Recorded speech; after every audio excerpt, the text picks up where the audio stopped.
welcome to Our American States, a podcast from the National Conference of State Legislatures. This podcast is all about legislatures, the people in them, the policies, process, and politics that shape them. I'm your host, Ed Smith. To this day, I think Bobby Silverstein is the real unsung hero of getting the Americans with Disabilities Act passed and signed into law.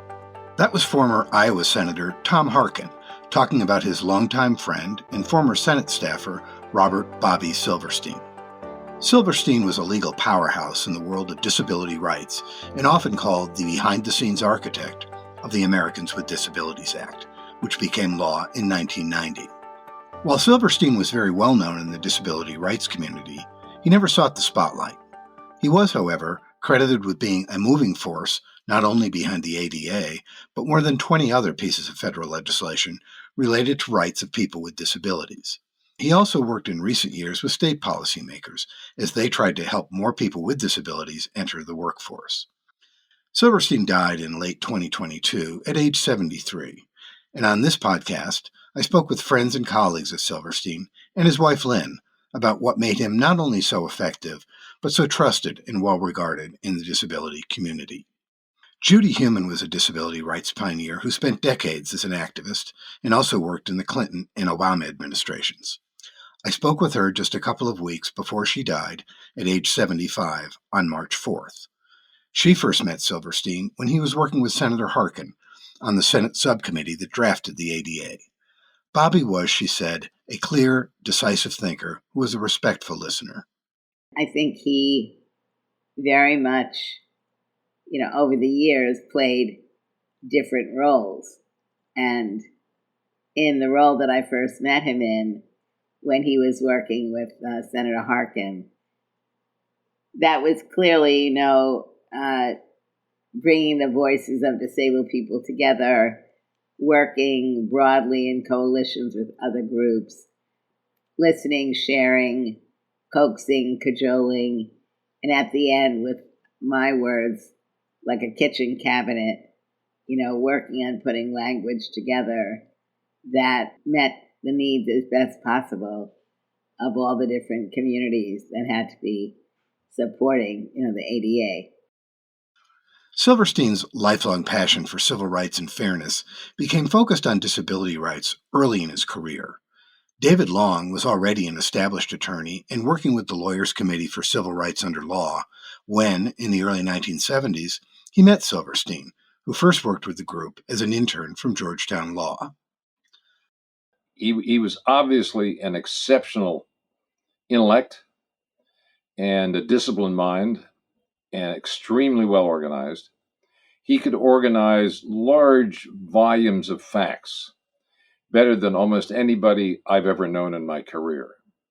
He loved to dig into random facts and provide order out of them, to provide a deductive analysis of whether certain kinds of structures made sense. He was brilliant at that. Long and Silverstein became fast friends, and when they left the committee, they founded a law firm together. Much of their practice revolved around federal education law, and it led Silverstein to develop great expertise in special education, vocational education, and portions of the law intended to help underprivileged students. Long says it also led to his decision to work on Capitol Hill. Bobby got interested in special education and became, over the course of several years, a very highly regarded special education advocate. He represented lots of parents in special education hearings. One of the reasons the firm broke up is that Bobby got tired of representing wealthy parents, that is, the parents who could afford representation in special education hearings, when he saw all these kids who needed special education, probably even more than the children of affluent parents, who were not getting represented. And huge amounts of money were going to the affluent through special education. And it didn't provide meaning to him to spend all of his time supporting the aspirations of affluent parents for their kids. Remarking on Silverstein's decision to work on Capitol Hill, Senator Harkin said he simply had a sense of justice that compelled him to ensure everyone was treated fairly. Bobby had an innate sense of social justice, what was right and what was wrong, and why it was society that needed to be changed, not people with disabilities. He just became, I think, the smartest person I've ever met in knowing all the nuances of disability law, going clear back to Section 504 of the Rehab Act. But he knew all the nuances of the social interactions that surrounded the problems that people with disabilities had in being included in our society. Silverstein spent 2 years as counsel to a House subcommittee on education before Senator Harkin hired him in 1989 to work on the Senate subcommittee that would craft the ADA. And his job was, number one, bring together the disability community. They were not all together on what needed to be done. And so he needed to work with them to get them unified. Secondly, we needed to get the business sector on our side. So he needed to reach out to that business community and build up their trust and confidence in this legislation. Third, we needed to keep in close contact with key Republican staff, legislative directors of key Republicans. Of course, we had a couple of backups on that. We had Senator Dole, of course, on our side, and the President of the United States, President Bush. And lastly, we had to get a new relationship with the House. Congressman Coelho, who had been one of the original drafters of the ADA, was no longer in the House. And so we need to establish new relationships with both House Republicans and House Democrats. So I think if it could be said that I was the manager of the Americans with Disabilities Act bill in 89 and 90, Bobby Silverstein was my quarterback. He called the plays, he knew the lay of the field, he knew how to run the ball, and he could see the obstacles that we needed to overcome.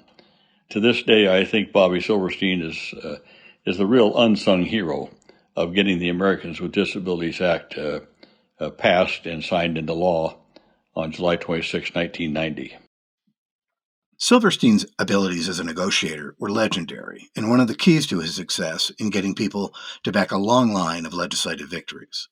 Judy Heumann particularly remembered working with him on the Individuals with Disabilities Education Act when she served in the Clinton administration. He was also a hard negotiator. And he always was working with a diverse group of people so that people could be brought in to, raise the fire on certain issues when, it's nothing new and it's not disability specific. So when I worked at the department, I worked with Bobby a lot, as did my head of policy. We would work with him a lot as we were working on the reauthorization of the IDEA to talk about what it was that we were trying to do and to brainstorm things that needed to be done and to get guidance that we, take what you want, leave the rest. But we saw him as a very important person to run many things by because of his knowledge and expertise in so many areas, but particularly because he knew the Hill so very well. His belief in the value of negotiation even extended to his home life.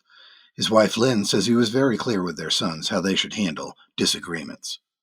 How we brought up our children, because Bobby's work is reflected in that. From the time our children were toddlers, he taught them that when they had a problem, they needed to negotiate with each other and solve the problem on their own. And what this meant for our younger son, who could barely put full sentences together at this time, Bobby would sit behind him and translate for him, or ask him what he wanted and translate it to his older brother.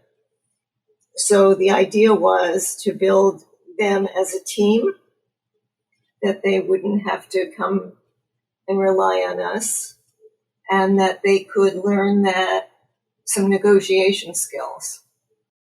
While Silverstein left Capitol Hill in 1997, he continued to work in the disability rights area for the rest of his life.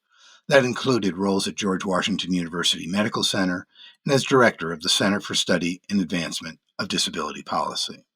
Katya Albanese is a communications consultant and project director for the State Exchange on Employment and Disability, a U.S. Department of Labor-funded initiative aimed at ensuring state policymakers have the resources needed to develop policies related to including those with disabilities in the workforce.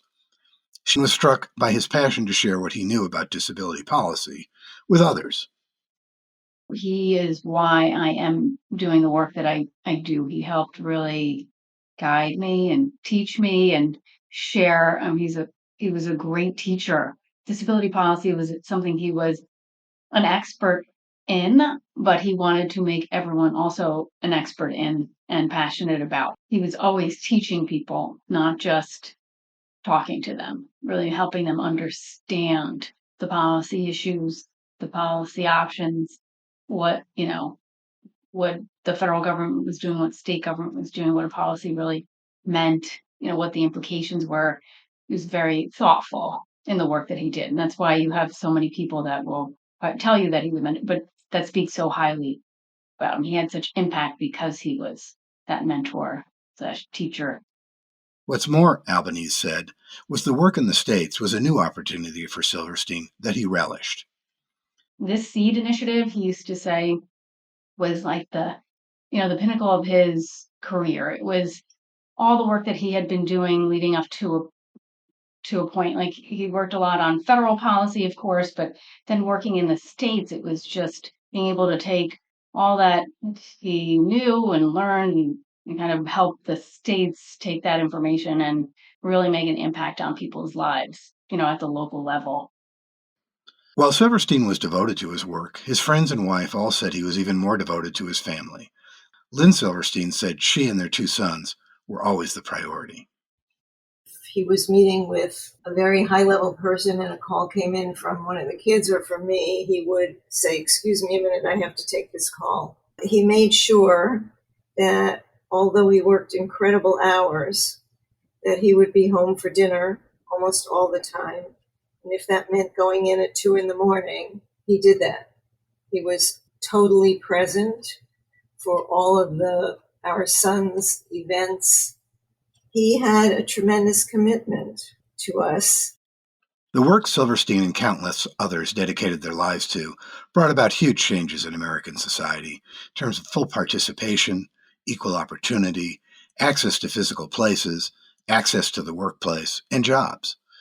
But maybe as important was that people understand disability in a different way than they did 40 or 50 years ago, in part because of the efforts of Bobby Silverstein and Judy Heumann. At the end of our conversation, Heumann offered this parting thought about Silverstein. And he needs to be remembered as the type of person that we need more of.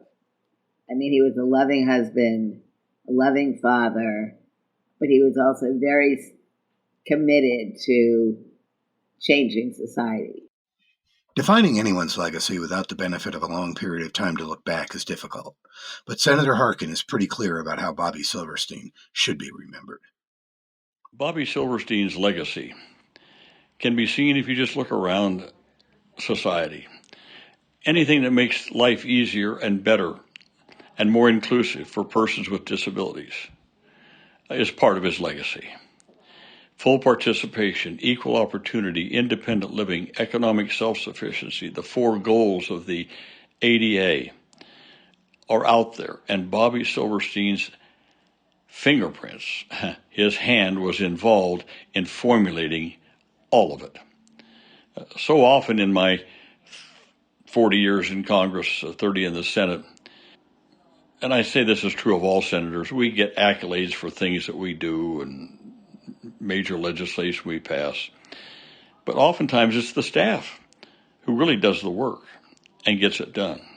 And I can say unequivocally that with the Americans with Disabilities Act, Bobby Silverstein was the engineer, the quarterback, as I've said, the person who pulled it all together and made it happen. So I hope in future generations, as historians look at the history of this and more research is done, people will come to realize that Bobby Silverstein was the key element, the key person in bringing together the disability community, the business community, Senate and the House players to really redraft and put together this major civil rights bill. He was the key person, no doubt about it.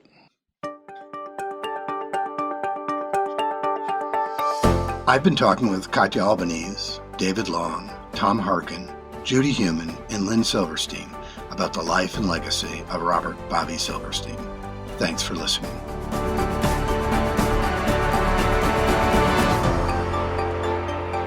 You can check out all the podcasts from the National Conference of State Legislatures by searching for NCSL Podcasts wherever you get your podcasts.